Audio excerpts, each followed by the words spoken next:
Just enjoying a peaceful afternoon.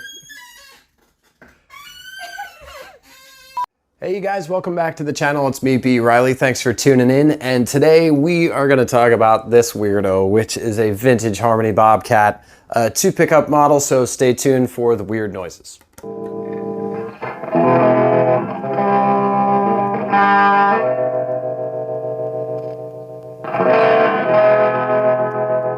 Okay, so this is what we're talking about today. We are talking about this 1960s era Harmony BobKat. It's a 2 pickup model. It's completely unmodified. It has nothing on it. Maybe a couple wayward screws that have been replaced here and there over the years, but it still has its foil pickups and it still has all the binding and the original tuners. And usually on these, the tuners are the first to go. Now this guitar was handed off to me from a friend who is in an excellent band that I play with up in North County called Shake Before Us, and basically just told me to kind of give it a quick refresh and to get it back on its feet. But to be honest, this particular model, I haven't gone through it yet, and it really does not need much. And one of the things that I really appreciate about these older student guitars is that they really were never, given a lot of good treatment. They were beaten up and they were played, and whoever had this thing was probably 14 years old and had a lot of really lofty aspirations, and they probably played the hell out of it in their bedroom and wrote quite a few songs on it. So what we're going to do is we are going to today take a quick look at this thing and its kind of eclectic weirdness, and we're going to talk a little bit about what we were talking about in the last episode when we were talking about doing frets and things like that. And talking about the fact that certain guitars do certain things really, really well. And that typically speaking, when we're talking about the correlation between cost and quality, that they are not always intertwined directly, and that sometimes you can get really quality vintage stuff that does not cost a great deal of money. So let's get to it, shall we?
Okay, so what's this thing like to play upon first pickup? Well, one of the things that I really like about this particular example that we're looking at is that it is so original that it is very much the way that it was intended to be sold out of the store. We are still wearing plastic strap buttons from the factory. I can't believe that these are still intact, because to tell you the truth is that by now they are probably so brittle that if you were to try to remove them, that they would probably split in half. Tailpiece is still there. It's still the factory tailpiece. These always went missing, or people would just bolt like a steel bar down to these things and wrap the strings around them.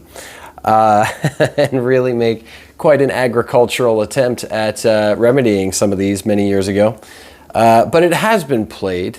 I can see from where the strap was rocking back and forth on the butt end of the guitar. I can see on the top here where whoever owned it had rested it against the floor, or on the back here where perhaps they had laid the guitar down, and when they were picking it up, it would hinge off of the neck and it would drag along this bottom edge. The frets are original by the look of it, and they are very flat, and they are probably going to be needing replacement, but it's still playing well enough where it it really just is not a big concern.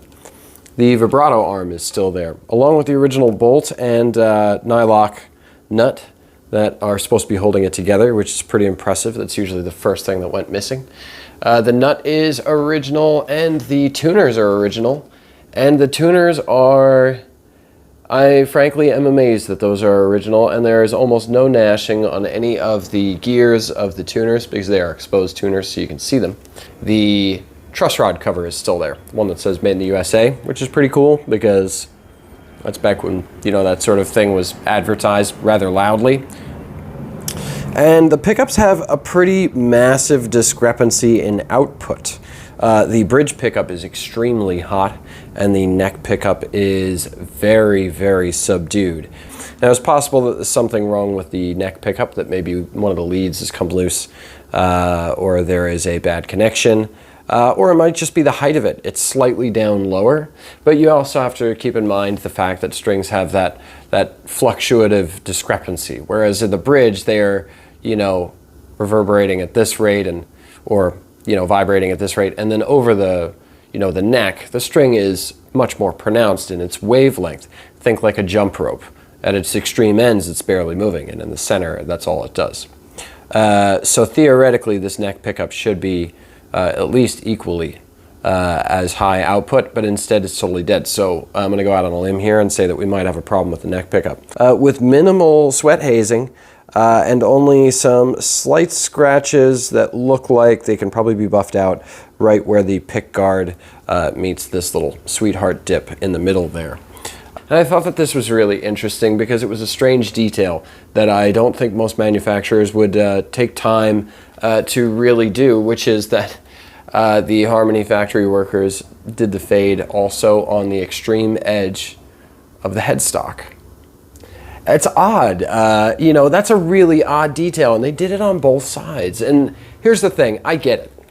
I know that if it's 1960s and you're working at Harmony, you probably don't really care that you're not working at Fender or Gibson, because you've got a job that pretty much can buy you a 5-bedroom house and support a family of 10 and get you 2 car payments sorted out real easy. And all you've got to do is just keep on doing the work that you're doing on the everyday. And I love that somebody turned around and said, hey, you want to know what? We're just going to add this little detail. And it really doesn't take a lot of time to do it in the factory. But it's just a reminder of sometimes when you have manufacturers break away from that stigma of whatever saves us effort and resources and money.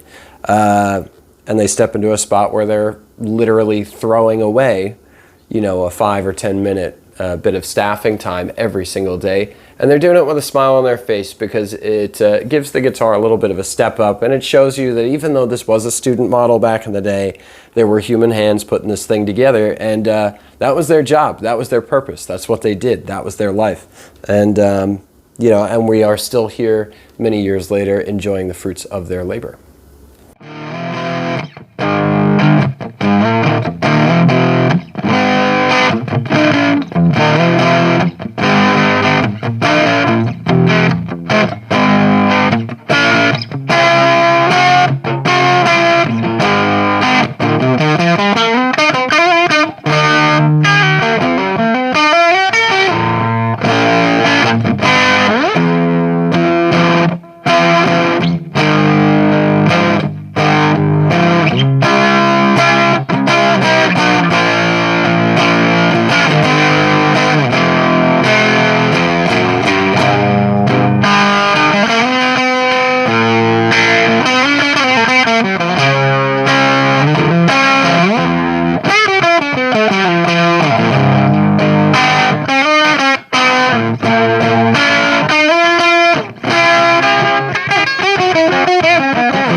about that.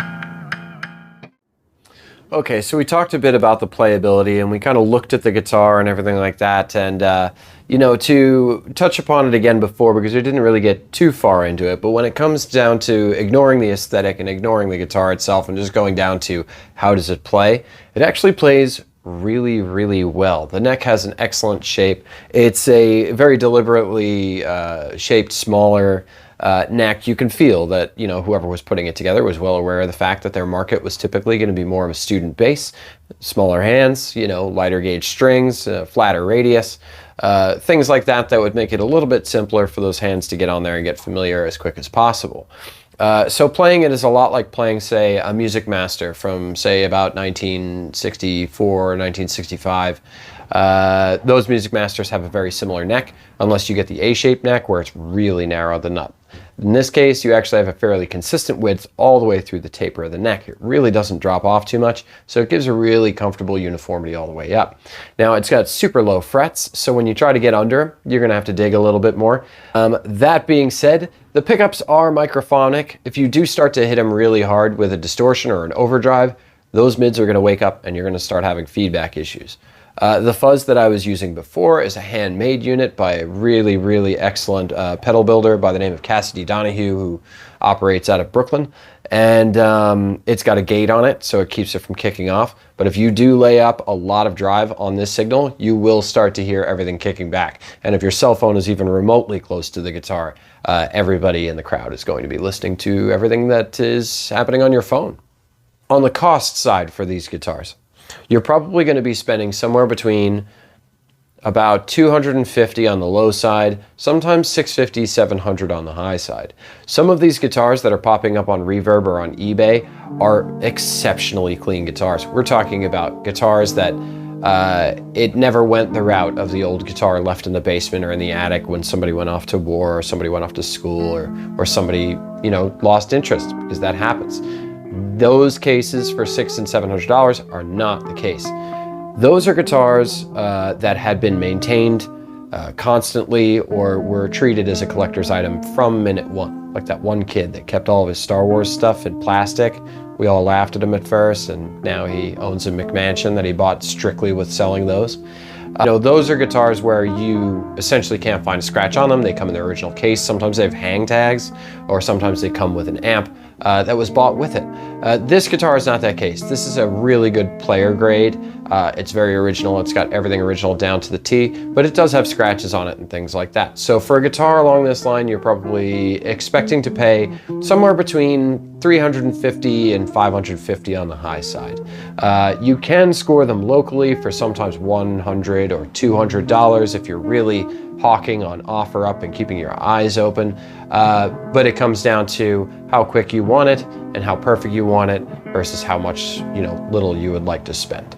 As the age-old saying goes, you can have it right, you can have it quick, or you can have it cheap, but you can only select two of those options.